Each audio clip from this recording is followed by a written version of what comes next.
کہ بمبئی میں حضرت قاری صدیق صاحب باندھوی رحمۃ اللہ علیہ کے ساتھ گئے تو وہاں پر بمبئی میں ایک آدمی نے آ کر حضرت سے کہا کہ ہماری بچی کیا ہو گئی؟ مرتد ہو گئی 1989 میں.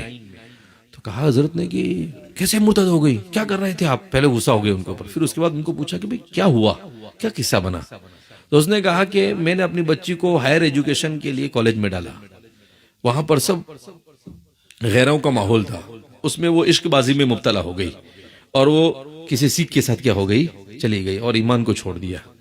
تو حضرت نے رو دیا قاضی صدیق صاحب باندھوی رحمۃ اللہ اور والد صاحب کو بلایا. کہا مولوی غلام، کہا ایک کام کرو، تمہارے مدرسے میں کالج شروع کرو. بالکل صوفی آدمی تھے حضرت قاری صاحب، اس علاقے میں بھی آئے ہیں، ہم بھی ان کے ساتھ میں آئے. تو کہا کہ دیکھو مولوی غلام. تو ابا نے کیا کہا کہ حضرت یہ مولوی اور مفتی اپنے کو ایسے کافر کے فتوے دے دے گا، آسان کام نہیں ہے. تو حضرت نے کہا کہ دیکھو اپنی نسلوں کا ایمان بچانا یہ ہماری زندگی کا مقصد ہونا چاہیے. مجھے ایسا سمجھ میں آتا ہے کہ ہمارے اپنے ادارے ہوں گے تو ہمارے بچوں کا ایمان بچ سکتا ہے، ورنہ ایمان بچے گا نہیں ان کا. اس لیے کل قیامت کے دن ہم اللہ کے سامنے یہ بول سکتے ہیں کہ بھئی ہم نے ہم سے جتنا ہو سکا اتنا کیا. کہا ٹھیک ہے حضرت آپ کا حکم ہو.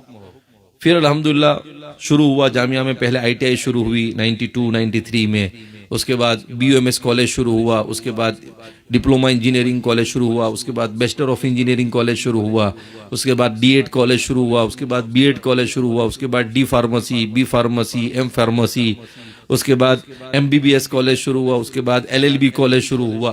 تو پھر اس کے بعد لائن لگتی گئی. اس کے بعد کچھ سالوں کے بعد وہی ایک مول صاحب نے ابا کے خلاف کتاب لکھی کہ یہ پوری امت کو بگاڑا ہے یہ مولوی. تو حضرت قاری صدیق صاحب کو ابا نے کہا کہ دیکھو حضرت یہ آئے نا مولوی یہاں باشد کے چپ نہ شود. کہا دیکھو حضرت چالو ہو گیا فتویٰ.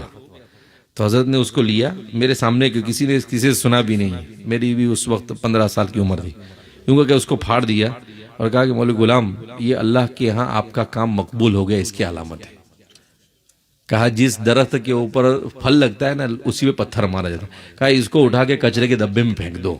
کہا یہ مولوی کو 20 سال کے بعد سمجھ میں آئے گا کہ یہ عصری تعلیم دینی ماحول میں امت کی سب سے بڑی ضرورت ہے. اور بالکل ویسا ہی ہوا.